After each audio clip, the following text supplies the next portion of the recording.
నా పేరు Aditya. So kites తీసుకొచ్చావా, చూడడానికి వచ్చావా? రెండు అంటే చిన్న కైట్స్ తెచ్చాము, పెద్ద కూడా చూడడానికి వచ్చాము. పెద్ద ఉంటే అవి ఎగరేయడానికి చాలా ఎక్సైటెడ్గా ఉన్నా.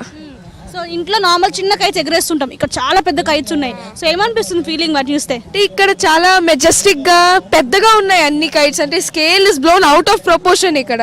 అండ్ ఇక్కడ గాలి కూడా బాగా వేస్తుంది. ఇంట్లో అయితే అస్సలు వేయదు గాలి, బాగుండదు ఇంట్లో. సో ఇన్ని కదా చూసిన కైట్స్లలో నీ ఫేవరెట్ ఏ కైట్ నచ్చింది ఇక్కడ? నాకు అవి 16 కైట్స్వి నచ్చాయి. అక్కడ ఉన్నాయి కదా రెడ్ బుల్ కైట్, ఇంకా ఎగరేయలేదు, అది వేస్తే బాగుంటుంది.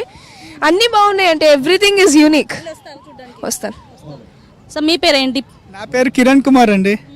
మేము ఎలా ఉంది కైట్ ఫెస్టివల్ సంక్రాంతి పండుగలో భాగంగా? చాలా బాగుందండి. పొద్దున్న న్యూస్లో వచ్చిందనమాట, పేపర్లో ఫోన్లో చూస్తుంటే కనిపించింది. కనిపించగానే వెంటనే పిల్లల్ని తీసుకొని బయలుదేరి వచ్చేసాము. We're enjoying this place very. మీరు కైట్స్ తెచ్చినట్టు కదా, ఏం కైట్స్ తీసుకొచ్చారు? మేము 3 కైట్స్ తీసుకొచ్చామండి, మన పేపర్ కైట్స్, ప్లాస్టిక్ పేపర్వి. ఒకవేళ ఎలా చేస్తే ఎగరేస్తాం. అవునండి. ఏం పేరు ఇది? ఆరుష్. సో ఏ కైట్ బాగా నచ్చింది ఇక్కడ? నాకు అన్ని కైట్స్ బాగున్నాయి, ఇక్కడ అందరూ బాగా ఎగరేస్తున్నారు. ఇంకా లైక్ చూస్తే మజా వస్తుంది, అందుకే వచ్చాం.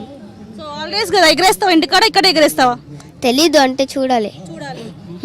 పిల్లలు అయితే చాలా ఎక్సైట్మెంట్ తో కనిపిస్తున్నారు. మనం చూస్తున్నాం కదా, ఇప్పుడిప్పుడే